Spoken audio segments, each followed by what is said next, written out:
Hi, I'm Andy Parr, and today, well, it's a bittersweet day here in the Gadget Guru because I have to say goodbye to a very dear, trusted, and reliable friend, and that friend is sitting right behind me. It's my Xerox Work Center M20i multi-function copier printer, and the reason? Well, she still is working after 10 years. I have found something better. Yeah, I'm trading her in for a new model. And this new model is a new Epson multi-function printer that promises up to 2 years of ink built in. So we're going to check it out. And that's up next, right here on the Gadget Guru.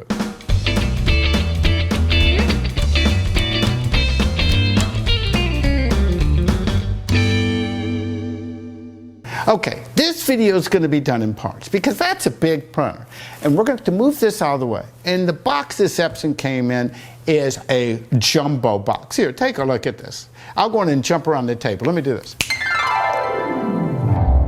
See, I told you, it's jumbo. So I'm going to have to get some friends to help me. But let me go in and just give you some basics about this printer.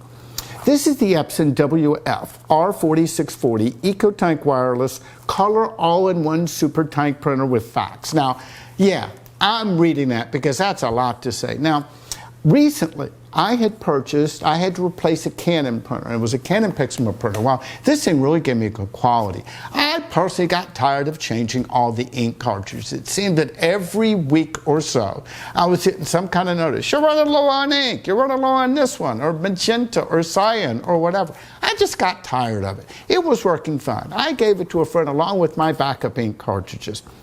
Well, what got me about that Epson 2550, and this is for a desktop solution I have downstairs, is that it promoted that off the included ink, and it's using a different system. It's not using cartridges, it's using tanks, and you have to fill the tanks, and it would give you up to 4,000 pages of black or 6,500 pages of color.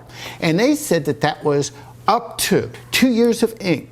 And that's based on 150 pages per month. Well, I don't print 150 pages per month, but that was a good wireless printer. And that has some pros and cons. And Epson, if you're watching, I'm not in love with your app. Your app, when you're going to photos, it's a real pain. You need to work on that one over there.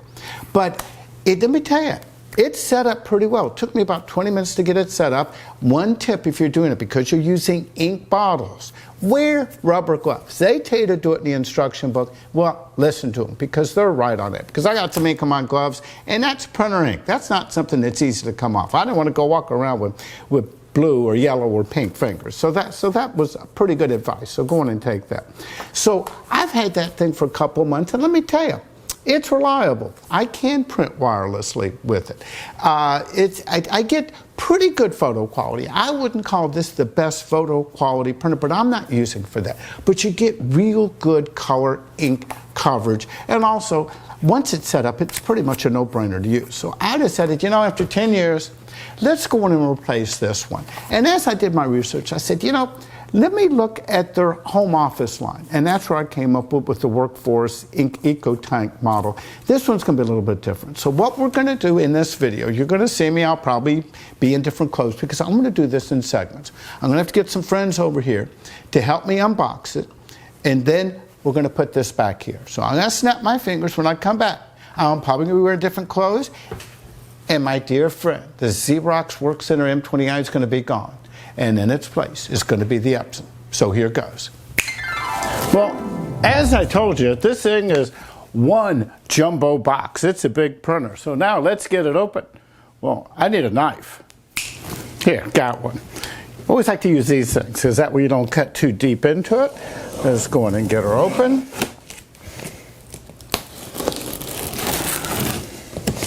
I don't know how I'm going to get this thing out of here. I'm going to need help. Okay, let's open up and see what's in the box. Holy smoke, you're not going to believe this. Epson sent me a puppy. Look, hey. Okay, I'm just kidding. Built a trap door on the back of the box. This is Lucy the dog. I just thought we'd have some fun. What do you think, Lucy? Let's all give Lucy a round of applause and thank her for her performance. What do you say? Okay, let's get back to the unboxing.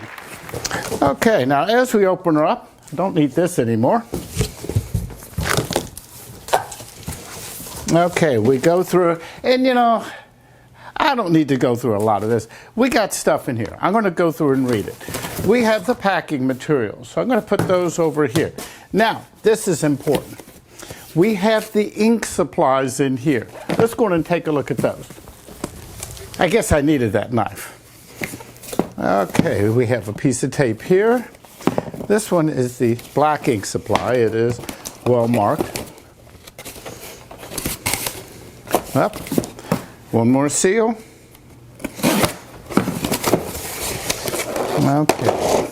Now, instead of ink cartridges, this thing uses these ink bags. We're going to get into how to connect those and how to hook that up in just a bit. But let's go and just get this stuff out of the way so we can get to the printer. Okay, we have the black, we have the yellow, we have cyan, we have magenta, we have a power cord. That over there. We have a top. We have styrofoam. We have more styrofoam. Now we're getting into the printer. Let me see if I can pick this thing up. Yep, it's heavy and it's big. So here's what we're going to do. We're going to put this out of the way. We're going to go in and put it over on the desk, and we're going to hook it up and get started. Here goes.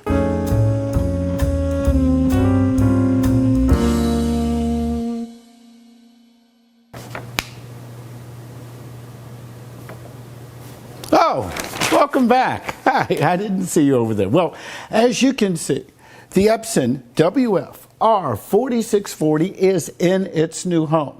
Now, I'm just going through the Quickstart guide, and you see, it's pretty simple. I'll go in and pop one up on the screen so that you can kind of follow along. You know, the basic steps are that you unpack it. In a moment, we're going to remove the blue tape. Then we're going to install the ink supplies. Now remember, these are in ink bags. They're not ink cartridges, or it's kind of a tank bag. We're going to take a look at that. We're going to turn on and configure. We're going to load paper, and then we're going to give it a shot. Now, I'm going to do something. This is kind of I don't know if this is a pet peeve, but let's go in and check out all this blue tape they have on there. Now, I'm going to tell you right up front that when I look at this, the build quality is not the same as the Xerox. It's different. But considering it's not going to be moved around a lot, you know, it should be okay. And hopefully, I hope it doesn't move, that it just stays here. And consider I won't have to be changing ink all too often. This is probably going to be pretty good. Now, I want to show you a trick.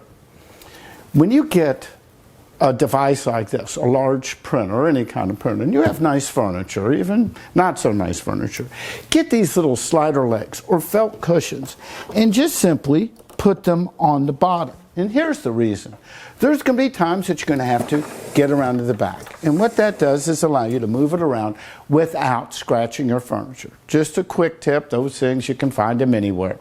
Okay, now we're going to try something here. Let's go through and count how many blue pieces of tape they have. Now, I know on the top, I went on and checked this. On the top, they have a plastic bag here.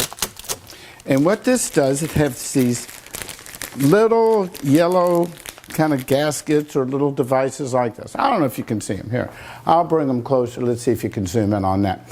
What these are, don't throw these away, because should you ever have to move your printer at a later date, you use this to keep the ink from spilling. So evidently you take your ink bag off and this just keeps the ink from coming out of there. So just don't throw them away and keep those around. Okay, so let's go on, and I want to count how many blue pieces of tape we have to move in here to get going. I also have a time-lapse camera going over here. Maybe I'll just speed this one up. I'll figure that one out in post-production. So here we go. 1.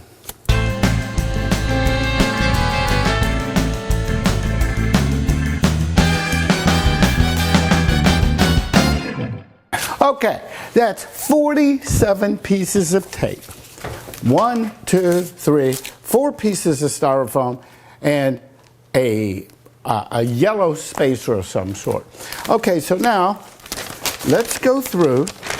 The next step is to install the ink supply units and ink packs. So what I'm going to do, let me do a little housekeeping here and get rid of all this stuff. Okay, we're back. As you see, I'm tape free. Now, as I said, it's in place. No wires have been connected yet. And the next step of the Quickstart guide is installing supply and ink packs. Now, we're going to start with the black ink pack. You saw me in the unboxing, just kind of open it up. And the steps are, we're going to open up the left side, and then we're going to, and let's go and do it as stated. Remember, I can slide this around since I put my little sliders on here. And by the way, I measured before I bought this, and it does fit in. The dimensions were accurate. Okay. Oh, I found another piece of tape. I like that one. Okay, so I lost count, but there was a lot of tape in here. Okay, we pull that up and we come down. Oh, there's more tape in here. I gotta tell you, I wonder if Epson owns a company that makes this tape. Then they sell it back to themselves. It's a profit center. Their product design people come and say, hey, let's design a product that when you ship it, uses a lot of tape because the tape division is losing money. Hey, I think that they're breaking even on this one. Okay, so we have that. It says unpack the black ink pack. Now what I'm going to do is just do this for the black. Well, I'm not going to make you sit through all the colors. This way we can see how it is. Now, how it's packaged, it's like this. And it says to unpack the black ink pack. And it's not telling us to take it out of here yet. I'm just reading ahead. It says shake it 20 times. You ready?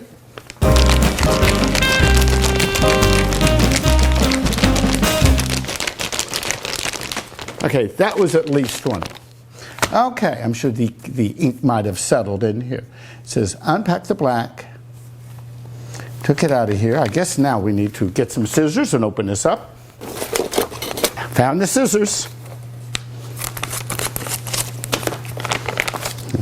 And we'll get rid of this stuff over here. Try to keep a tidy desk. Okay, we'll just go shake it up again. I'm wearing a black shirt just in case I make a mistake with the ink. For a white shirt, boy, that could be disaster. Okay, so we're back to the book. It says unpack the black ink. Shake 20 times. Press and release the ink pack holder. Okay, and then it shows us to drop the ink pack in and place the ink pack on the holder and then press in. So let's see. Okay, I'm going to drop it in and then press in the holder. Hey, that was really easy. Okay, that's the black. What I'm going to do here, I'm going to do the same thing on this side. I wonder if there's more tape here. Let's see. Yeah, there's more tape. Here we go. Okay, here's what we're going to do now. I have the other ink packs right over here. I have magenta. I have cyan. I have yellow. I'm not going to make you sit with me while I do this. So we're going to go into time-lapse mode. I hope that camera is working properly. And when I snap my fingers and come back, we will have all this ink loaded.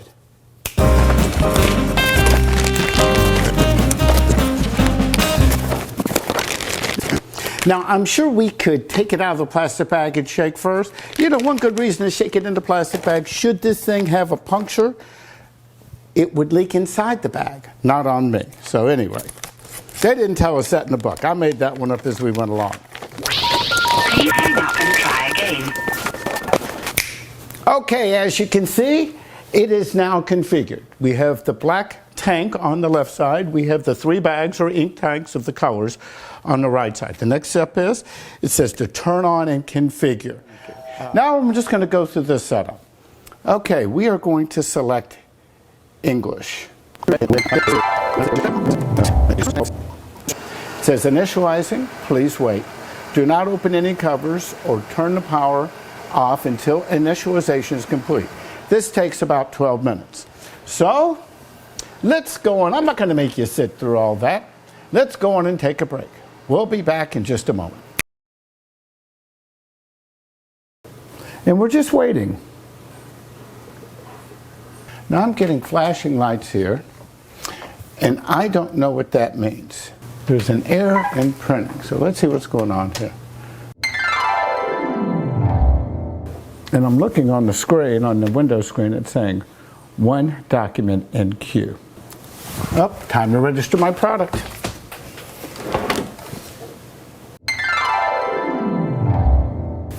Okay, while you've been away, I went out to get a Starbucks. I've loaded the software onto the Windows computer. Now, we had a problem. I attempted to load it from the disk, but it just, the setup would not run. So I went to Epson and I downloaded it based on their web address and downloaded it. It seems to download. I'm having an issue printing from the Windows computer over here, and I'm trying to connect up the Epson iPrint from my iPad to print over here. Now, we're going through the Wi-Fi setup wizard, and it's giving me errors, and I'm getting these status things, but it's not telling me what it is. You know, this might take a call to Epson. If it is, this is kind of hurting the initial setup review because I shouldn't have to do this. This is just not that good. I don't know what I'm doing wrong here. So we're going to take a break for a while. When I figure this out, I'm going to come back to you and tell you what I learned. But so far, while some of this was pretty good, some of this is not so good. I'll be right back. Stop! I'm sorry to have to do this to you, but I'm not exactly sure where I left off. I'm setting this up multiple ways. It's a Wi-Fi printer. I'll be using it with tablet computers. I'll be using it with my phone. I'll be using it from computers, both Mac and Windows, in the other room. But the computer in this room, remember, I used to have that Xerox M20i over here, and that was hardwired via USB. I have cable running all the way down there to my computer that's hiding somewhere over here. Well, I went to go set it up, and I noticed in the instructions it stated to download the software first, or to load it from the CD-ROM first before connecting it to the computer. Well, to the printer. Let's get that correct.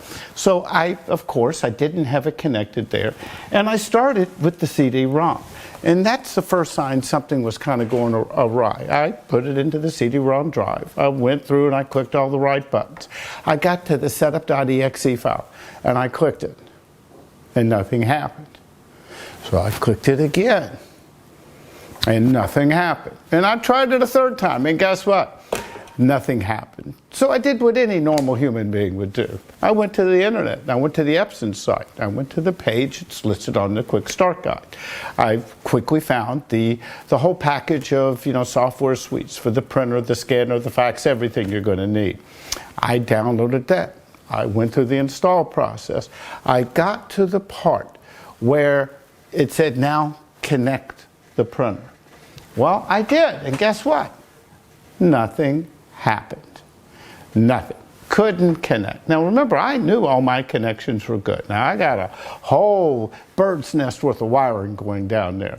And I didn't label it when I first put it in. And as I added other cables, like most people, I didn't label it. I didn't know which was which. But I knew that that was not connected when I installed it, and then I plugged it in. So I did what most of us would do. I called tech support, and the number is, printed in the Quickstart guide. Well, the phone call, and please take this. I'm just trying to give you honest information. There's no prejudice or anything involved, but it was an offshore call. The call went to Manila, Philippines. The guy was not nice at all. He was snippy, and he kept having some kind of push-to-talk button because you could hear it clicking in and out. It was annoying, and we went through a bunch of things, and he was convinced that the reason it didn't work is because the cable on the computer end was plugged in, even though that end wasn't. He said it was locking up a port on my computer. We went through all kinds of crap. And when I tell you we were on the phone for an hour and 45 minutes to close to 2 hours, I'm not lying to you. And finally, we kept doing the same thing over and over again. It was Einstein's theory of insanity. We were doing the same thing over and over and over again and expecting a different outcome. And finally, I threw my hands up in the air. He said he was a level 2. I said, I want a level 3. He said, no, well, they're going to tell you the same thing I'm going to tell you. That, it's my computer and it's broken and blah, blah, blah. Well, after a hold, he finally got me to a guy, and this guy was great. And I think I might have written down his name. His name is Patrick. He's located in Epson at Long Beach, California. And let me tell you, it took us about 15 minutes, and we got it fixed. It was just a bad install. Evidently, one of the installs, it didn't go well, and then we tried to uninstall it. It just wasn't working well. Well, whatever he did, we got it working. And it is now printing. It is scanning. I haven't tried a fax yet. You know, I will tell you the color on it is okay. I haven't tried any photo colors. But let's go on and let's go on and try a test. Epson states that in its promotion that it prints either color or black and white at 20 pages a minute. Well, I have on here on my iPad the instruction book. And let me tell you something about the instruction book. While we have the Quickstart guide, and I have it around here somewhere, after today, who knows where I put it. In the Quickstart guide, you know, it's just a Quickstart guide. It's not an instruction manual. Well, I went to Epson and downloaded the manual. This freaking manual is 399 pages long. I don't know who in the heck wrote this thing or what this thing does. I don't know if I'll ever read it, but it's going to be reference material. So I have it on my iPad. So what I'm going to do here, let's go on and take 20 pages of their instruction book. We're going to take pages 3 through 22. I have this set up to wirelessly print, and as soon as I hit the print button here, as soon as I hear this thing turn on, I'm going to start the stopwatch here, and let's see how long it takes. So here we go. Pages 3 through 22, that's 20 pages if I did my math right. And I see the signal coming over there. You know, I'm going to go in just to be beneficial. Let's let the printing start. It started. The stopwatch is now going, and they're off. Let's see if these 20 pages complete in a minute. There we go. It's going pretty quickly here. Now I'm doing single-sided printing. This can do double-sided, but this can also let us check the print quality. You know, there are a few color links in there. It got a freebie. A couple of those pages, at least one, are blank pages. But I think it's going to do it. Look at it, it's checking out pretty quickly here. And you know, the print quality is good. Is it laser quality? Well, let me tell you, just glancing at it, it looks pretty good. Okay, we're at 52 seconds. Is it going to do it 56? It did it. It did it. Okay, so let's give credit where credit is due. You know, how's that for a test? You know, the only thing that that could have possibly changed it at the time I hit the timer button. Now, I'm looking at this now. And let me see if I can hold this up where the camera can see this. And we'll zoom on it. We use the magic of post-production. You see, it looks pretty good. Here, let me go in and flip over a page that has some graphics on here. You know, now you'll notice, and I don't know if you can see that, but the color on it, now, you know, this is just regular copy paper. It's not great. It's okay. You know, I printed off some other things in color earlier, and it's okay. It's, again, I didn't try to put in any photo setting or anything else.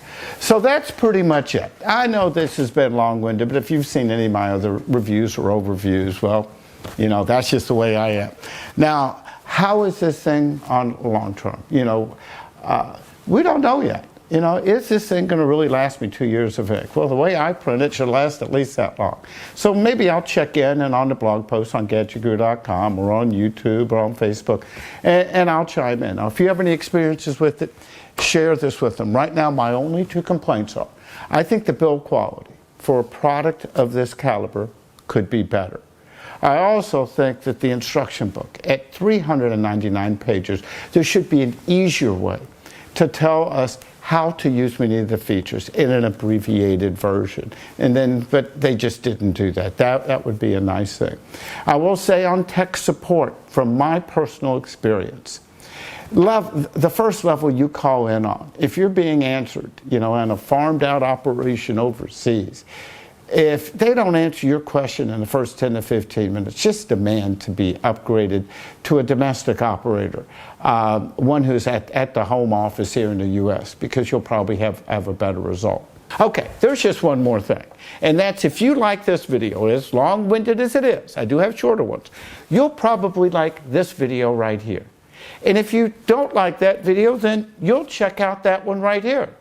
And if none of those work for you, then don't forget to subscribe to us on YouTube. That's an important thing. In fact, we'll keep that link up there. The other thing is, the easiest way to be notified when I do new videos or post a new story is to simply like my page on Facebook. Just go to facebook.com/thegadgetguru and like us. I don't spam you, don't do any of that type of stuff. Just like us, we'll go down there. And don't forget to subscribe. That's it for today. I'm the Gadget Guru, Andy Parr.